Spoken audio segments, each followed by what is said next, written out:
Dr. Califf, thank you very much for joining in and speaking to CNBC-TV18. It's your first trip to India as an FDA official, and separately you're here to celebrate 15 years of the FDA in India. You've met a multiple number of people in India while you're here, a multiple number of stakeholders. What's your experience been? It's been tremendous. I've been to India a number of times before, but not in an official capacity. Saw a lot of people that I've known in the past. That was fantastic, but also met a number of new people. A lot is happening in India right now, and it's very exciting to work together with people in India on our common issues.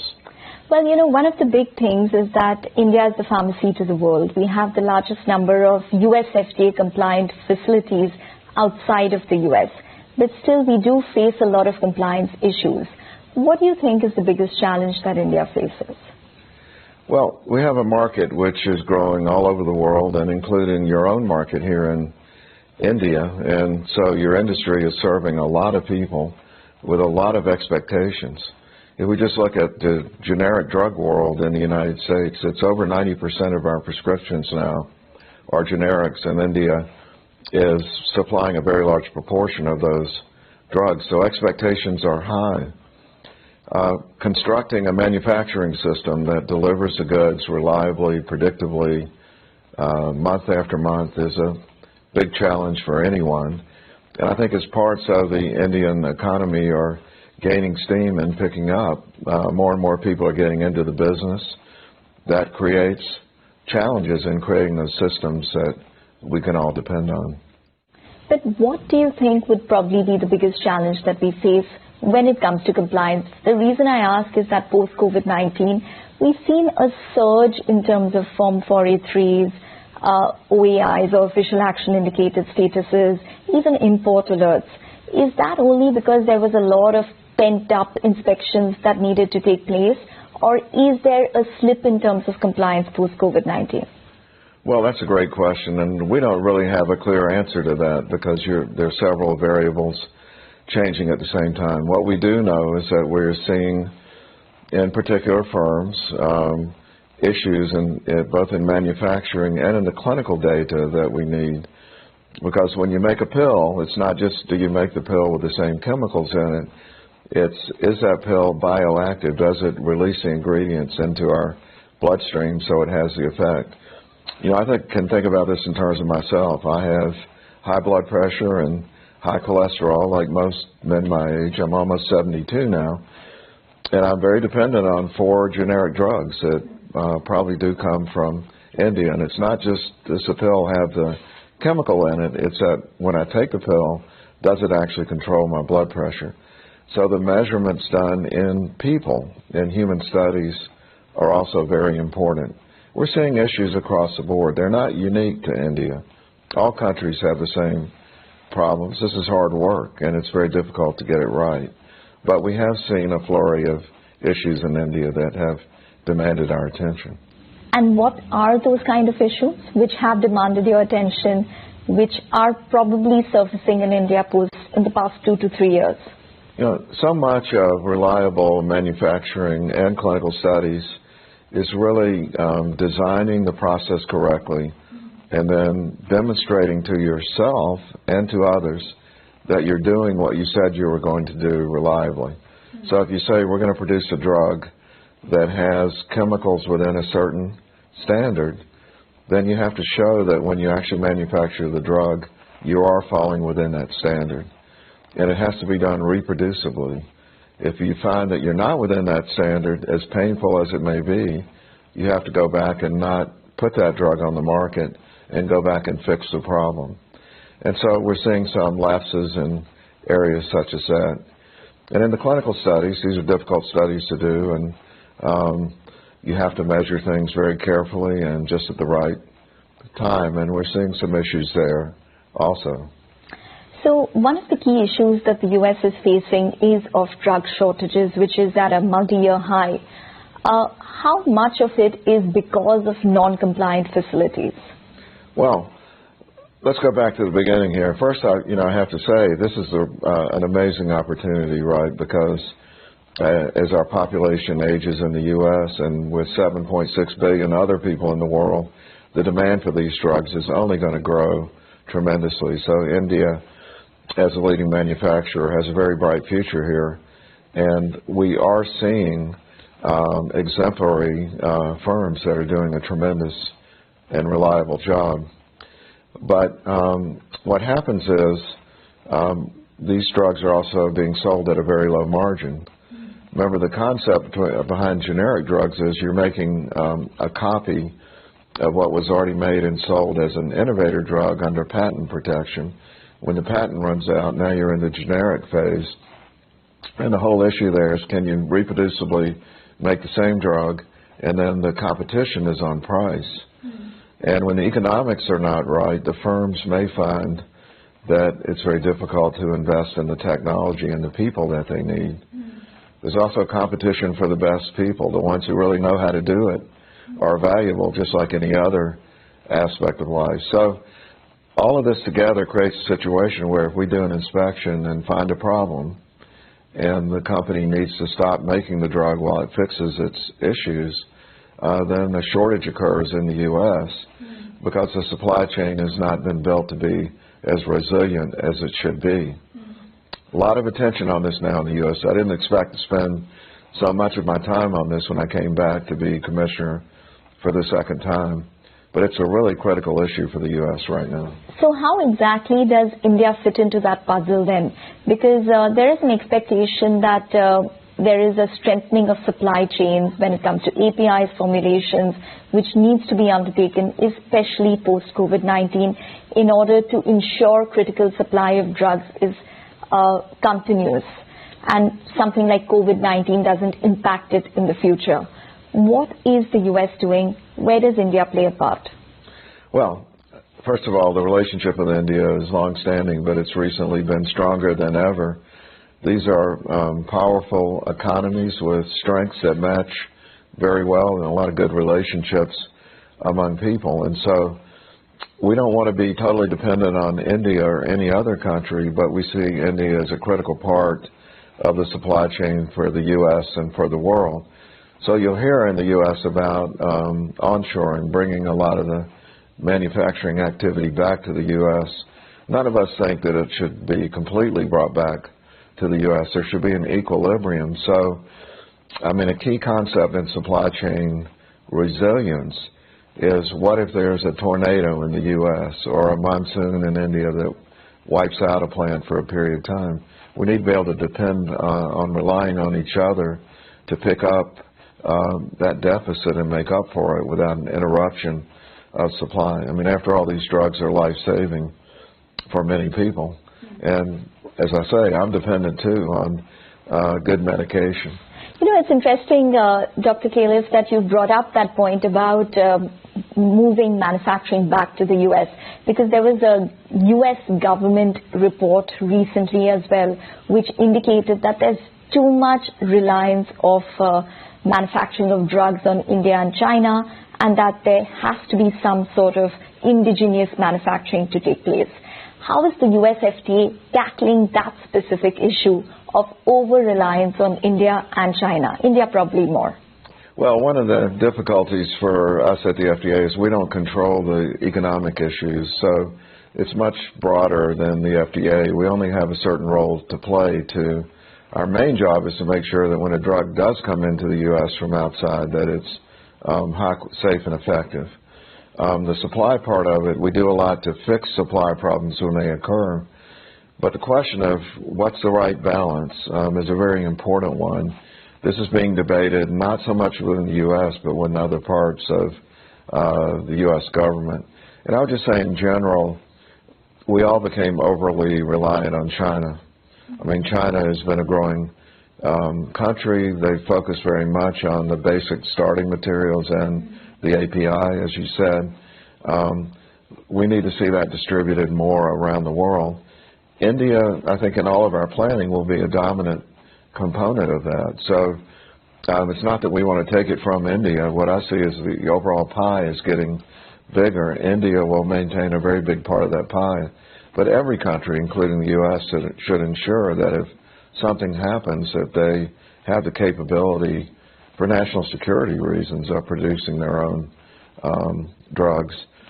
We've talked a lot about devices, too, while I've been here, another important part of your biomedical economy. You have a lot of very inventive people here, and a very similar story there. We would see the device and digital communities in India obviously very strong and growing. We just need to make sure U.S. doesn't depend completely on other countries, so if something happens, we have none of our own capability. So will India be a dominant supplier to the U.S., say, 5 years from now? Can we still expect that? I certainly expect that to be the case. I have no doubt about it. And, you know, we're celebrating the 15th year of our India office at the FDA. We have really talented and dedicated team here working with your industry. And I just loved a comment in a visit we made yesterday to one of the firms. I asked the question, how often should we inspect? Because we're going to inspect more. And it's not to punish the industry, it's more to develop a system where there are no surprises on any side. And the answer was, come anytime you want. That's the answer that we'd really like to see. And will those inspections be unannounced? Will it be more independent translators? Because the US FDA seems to be facing that issue when it comes to India as well as China. Announced inspections 12 or 9 weeks in advance, so they have time to prepare, and things such as translators who are not independent. So are those factors going to be considered now?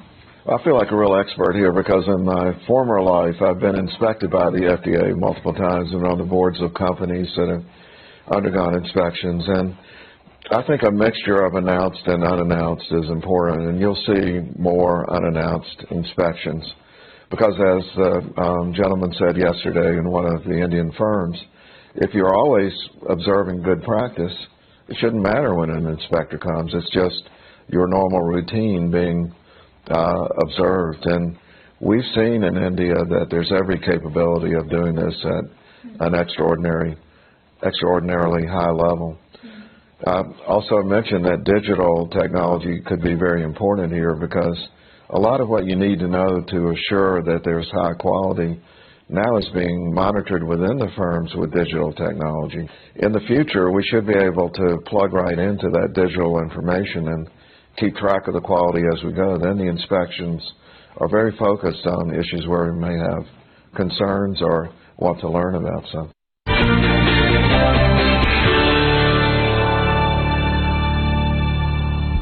What are your thoughts with regards to what has taken place recently in India, though? In the past year odd, there have been multiple incidents which have taken place with Indian companies when it comes to diethylene glycol and ethylene glycol contamination in cough syrups. And separately, there have been a case of eye drops in the US also, which have been substandard. How do you deal with those issues? Does it, affect your view of compliance in India? I would say it affects my view, but it's not that my view has changed. It just strengthens the concept that there should be one standard for all pharmaceuticals, regardless of the country that it's going. We have confidence that when it comes to generic drugs, for example, the drugs getting into the U.S. are very high quality because they go through so many steps of checking. There was a bit of a loophole on the eye drops for that particular type of material, and we're getting Congress to change the laws so that we do have more authority to intervene there. But what happened with the ethylene glycol contamination, those were drugs going to other countries under a different standard than we use. And, it's tragic enough when adults die from something like this, but children is just unbearable. So all this does is just strengthen the concept that we need to have a very robust regulatory system, high quality inspectors, a lot better information exchange, and more than anything else, I mean, you have 1.5 billion people here or so in India who need high quality pharmaceuticals too, and so there's so much in it. It's not just about us in the U.S. There's so much in it for India to get this right. Well, just on that point with regards to diethylene glycol as well as ethylene glycol, the view is that the supply chain is probably contaminated with the substandard ingredients, and there's a possibility that we could see further incidents in the future simply because we can't track the supply chain so closely. As an FDA, as the head of the US FDA, what would your opinion be on that, and how would one probably try to curtail it? Well, I have opinions, and then I have what I'm legally allowed to do. And my opinion on this is very clear. There is no reason in 2023 why we shouldn't have digital access to the entire supply chain.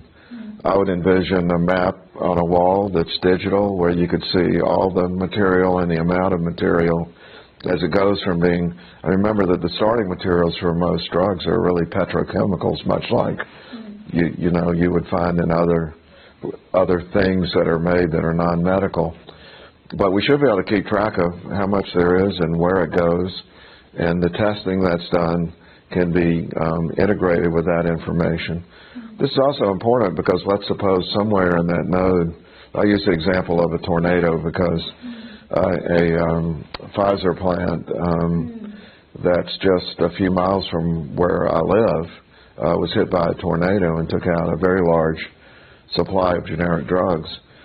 But, let's say that happens. For us to recover, being able to look and see where the supplies are and put them together is important.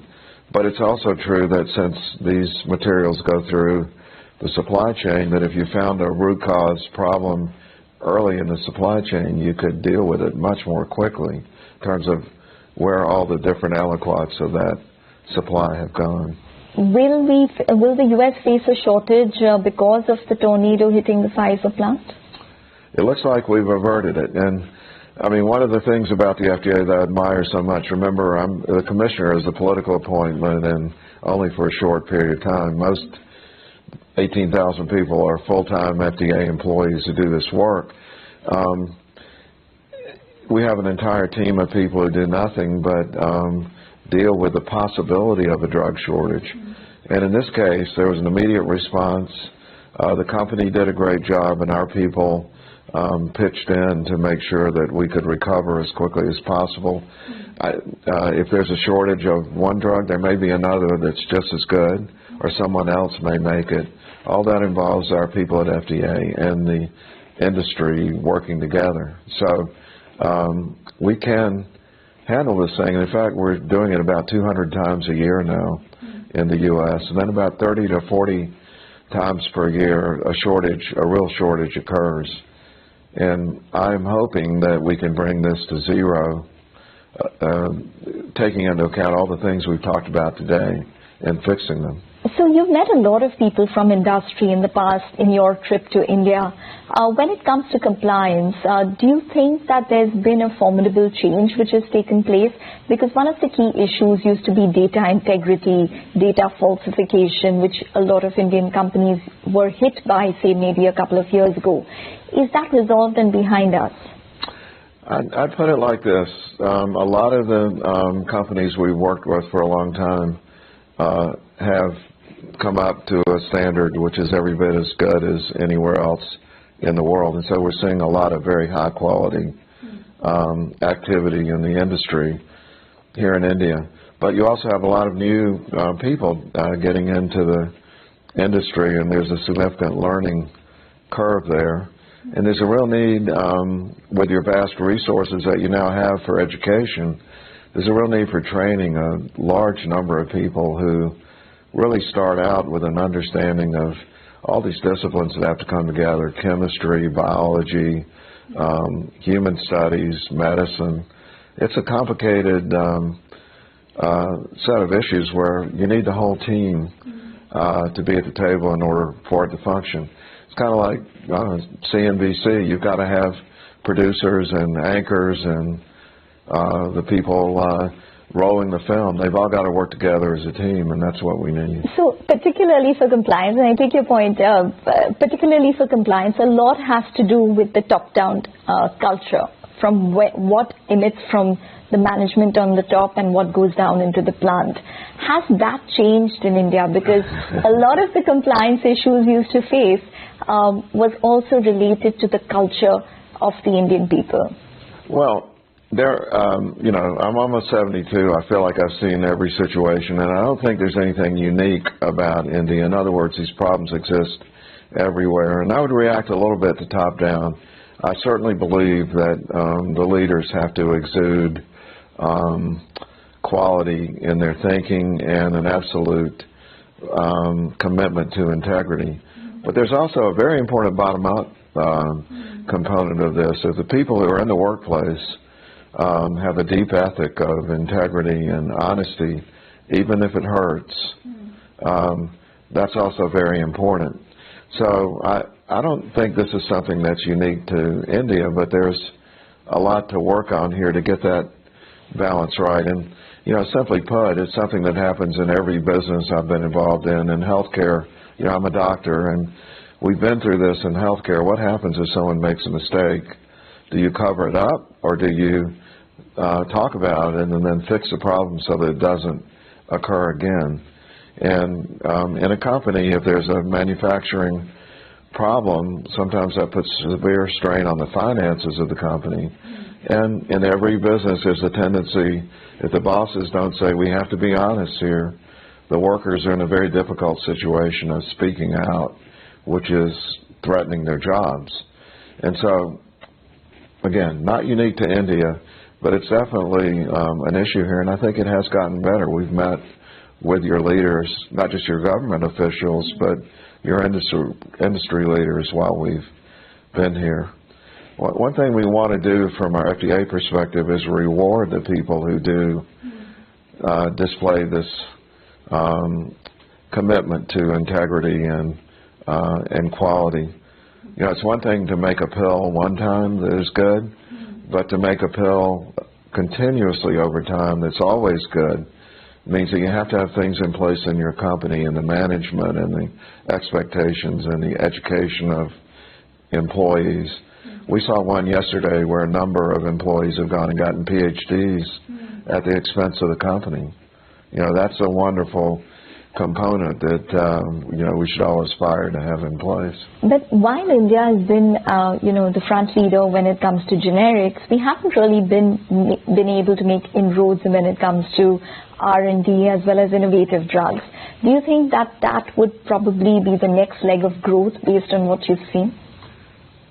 Definitely. I mean, a lot of smart people here. And, I worked at Google in between my two stints at FDA. My leader was Sundar, who, and if you look at Microsoft, same thing. These are, you produce a lot of smart people who don't just have to make the copies of other drugs. And many of your people have gone to the U.S. or Switzerland and have been the chemists that have designed the innovator drugs. So it's definitely part of India's future. But I hope in that effort we don't lose sight of the fact that so much of the world will be dependent on inexpensive, highly reproducible generic drugs.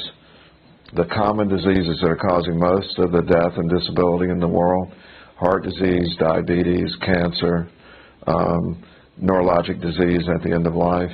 We have small molecule reproducible medicines that India is in the best position in the world to produce at a reasonable price. So I'm all for the complex biologics, the innovator drugs, go for it. But the world is depending on India for this special, very large category of life-saving medication. Well, Dr. Califf, thank you very much for joining in and speaking to CNBC-TV18. We hope you had a very successful trip to India. Thank you. I had a great time, and I feel very optimistic about our future together.